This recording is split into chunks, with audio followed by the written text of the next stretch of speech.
Good morning and welcome to the new edition of Dr. Lamba's Awakening Call. I remember a Hindi saying, "चार दिन की चांदनी और फिर अंधेरी रात है."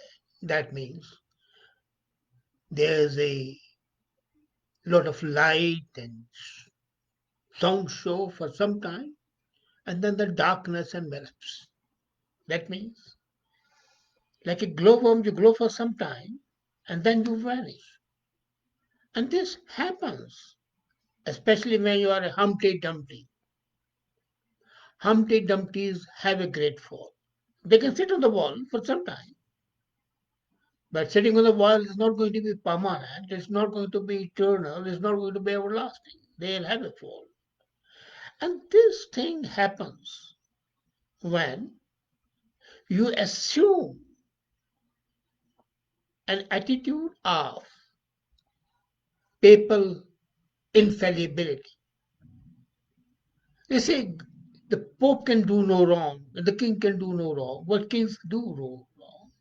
And the popes have been proved to be wrong, criminal almost. But the United States Commission on International Religious Freedom, USRIF, CIRF, again repeat, United Nations Commission on International Religious Freedom, has been ignored almost continuously. It has been in existence for 22 years. And I'll just come to the reason why this useless commission was created. And it's going to have its 3 months of fame at the cost of India. Is for the first time, or rather second or third time, but this time it's much more prominent that the Indians are responsible for its windfall fame and sudden relevance, which is going to be very, very of short duration, maximum 90 days. So 3 months of fame and then Dumpty would fall. It was set up in 1998 and it has been its fancy to acquire a leadership, an attitude which it doesn't deserve. As a matter of fact, I was talking to some people in Parliament and in White House, the people who matter. And then they said, well, look here, they are in the habit of coming up with these zany ideas which have no relevance. If that is true, then it's a real shock. Because why should, if fantasy try to become a nightmare? For more than a decade, it has remained effective. But this year, the dream of United States Commission for International Religious Freedom, very high faulting name. The fantasy was realized to some extent and beyond its wildest expectations. But the fall starting. Government of India refused to give it the visa again. And you might be thinking, why 3 months? Simple. Its recommendations are going to be the garbage bag. I show you after 3 months. Towards the end of 2019, when India adopted the new Citizenship Act, CAA amendment, this commission came up with a report. Like a dirty Yankee, typical dirty Yankee, suffering from white man's burden, they think that they are the purveyors of everything, and what they say goes. So its place in the conscience expanded when they proposed in the annual report that the Trump administration should sanction the government officials, the Indian government officials, freeze their assets for a violation of religious freedom. And the result was that since it was a direction to President Trump, so the media jumped on it. Since it was anti-India, the Pakistan lobby, the fundamentalist lobby, and the Democrats, to a great extent, found it a good way because on one side they could condemn India, on the other side they could criticize President Trump. So all the television primetime networks were involved in that, and not only in USA but also in India. And anybody who didn't even know the spellings of religion started being an expert on secularism. The print India was not lagging behind. They featured the statements of the commission and the reports on the front page and gave serious consideration to them in their op-ed pages.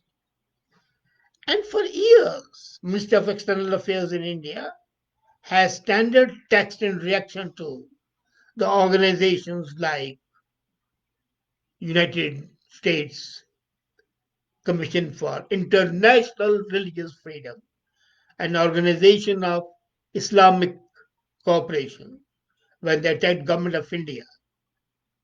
And normally what the Ministry of the Foreign Affairs does is they pull out the statements from the archives, change the dates, and release it year after year. And it only shows that they don't want to waste their time on these useless organizations which have no meaning. They are irrelevant, inconsequential in their framing and conduct of the Indian policies. But this year, the coronavirus pandemic presented this commission with a new situation. They promptly exploited it to get the publicity by questioning Indian medical protocols. So not only they criticized CAE, but they started criticizing and questioning Indian medical protocols as if they're authority on the medical protocol. They were exceeding their authority. So South Bloc naturally exploded in rage and borrowed a stick from the Commission's armory to condemn the organization. The reaction is in marked contrast to how it responds to US State Department's of putting together the annual report on international religious freedom. They also have their own report, and many times that is condemnatory of India, critical of India. On June 10, just a the State Department released its latest report, that is today's 8 days back, and that report for 2019 offers the usual homilies, advice. Then the third word is a long used to getting from these developed nations. You know, the shades of white man's burden. And they were talking about human rights, fair trade, religious freedom, and no.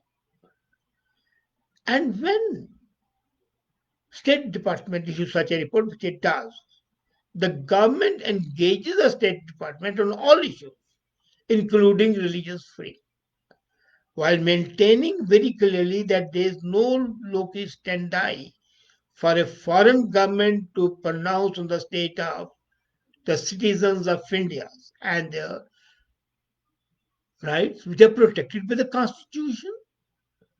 A strong press, often anti government press, liberal dominated media, and a very independent and robust judiciary headed by an independent and often wavered Supreme Court. So these things show that all these condemnatory attitudes, on the one side with the State Department, which are more in the shape of a homily and advisory nature, and the condemnatory nature of the Commission, which has no level. The June 10 report has 7 instances of engagement by the State Department and the Indian government, religious groups, civil society. So that engagement shows that they went there. But the commission report relies entirely on open sources. There was no discussion with the government. And they could not have because they have no locus standi as far as the government of India is concerned. So what they do? They pick up the media, they monitor the airwaves, and they talked to some disgruntled politicians and the opposition. And the reason they gave is that, look here, we can't go there to study because the government of India doesn't give us visa. And the government of India doesn't give visa for a very simple reason that these are nobodies who will interfere in day-to-day working. These nobody appointed them, the self-appointed guardians of secularism and religious freedom. If I ask them, where's the religious freedom for the Mormons in USA? And they'll have to be quiet. And why did they not go to China to talk about the Ugyas, 1 million Ugyas being imprisoned? And ever so vigil for publicity. They are very publicity hungry. The commission staff reached out and was eager to plant stories portraying the former Prime Minister Atal Bihari Vajpayee as a religious boycott, masquerading as a liberal. No, nothing can be farther from the truth because Atal Bihari was known humanist, a known savant, a known person for his peaceful, compromising nature who initiated and went all the way in a bus to Pakistan only to be stabbed in the back by that country. So, with the full attention of the foreign media, Washington, it was a new body at that time, 10 years, 20 years back, only a year in existence with a full complement of 10 commissioners appointed by US President and congressional leaders on a bipartisan basis. Now, it was an open secret in Washington at that time that there was no legal foundation for the commission to be appointed because this called for interference in the internal affairs of the other countries. The act that was passed, the base of this International Religious Freedom Act, was legislated by US Congress in collusion with President Clinton. And why did he do it? He was at that time mired in Monica Lewinsky scandal, sexual escapades, being impeached.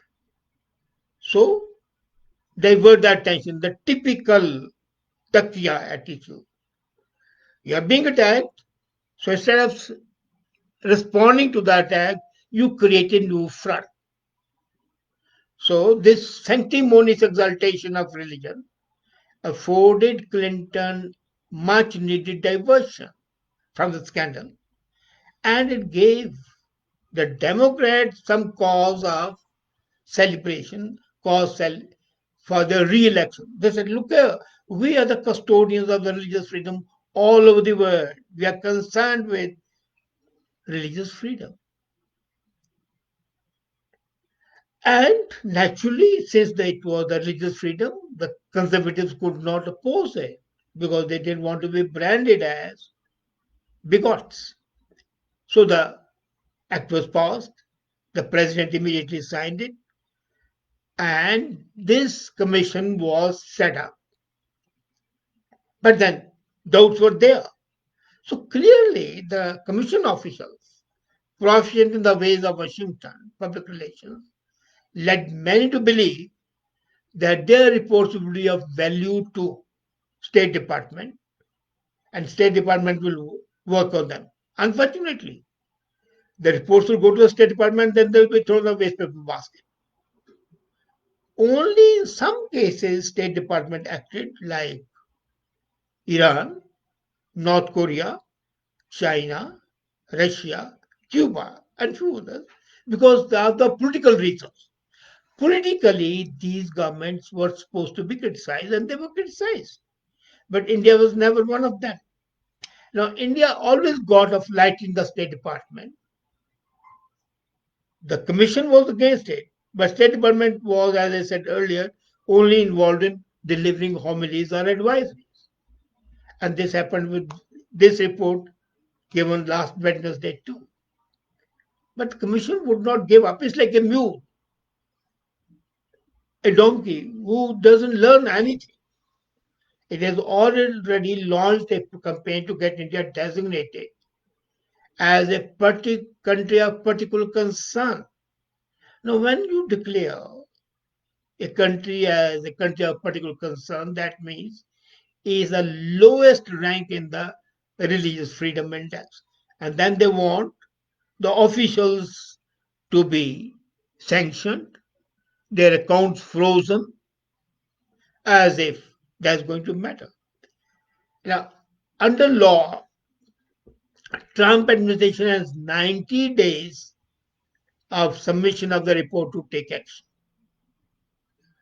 And my discussions and my talks have shown very clearly that the administration has no intention of taking any action. It will just sit quietly on that, dump it, and forget about it. But till it's dumped, these 90 days from the release of the report, effective last Wednesday, out of that 10 days have passed.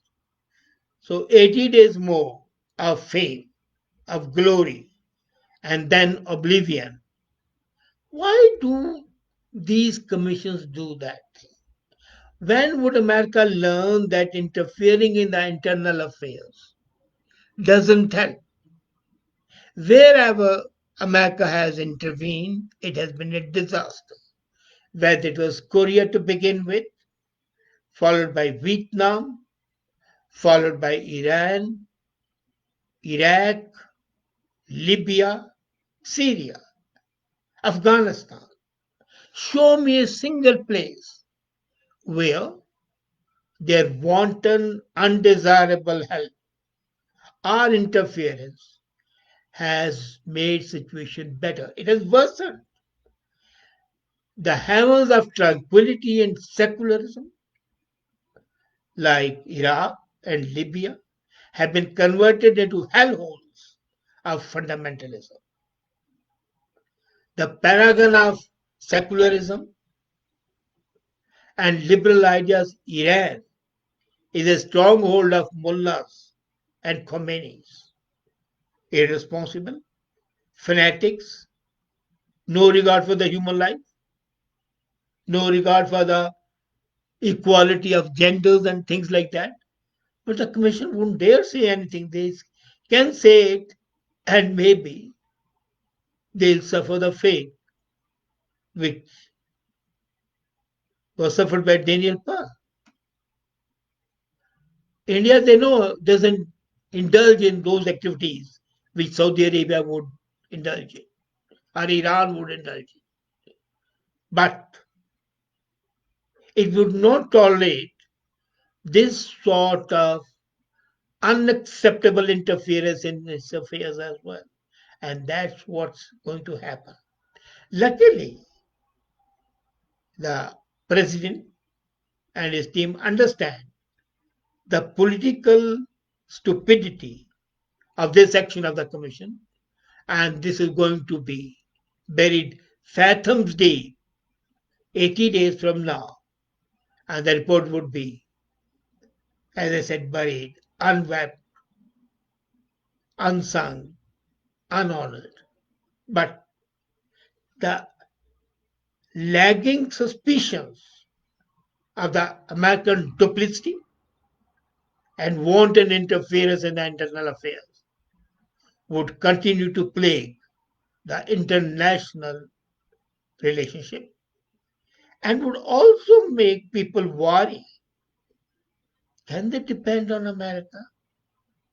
Is America really turning for the better? Or would it always be a busybody poking its dirty running nose in the affairs of the others? Let's see. Thank you.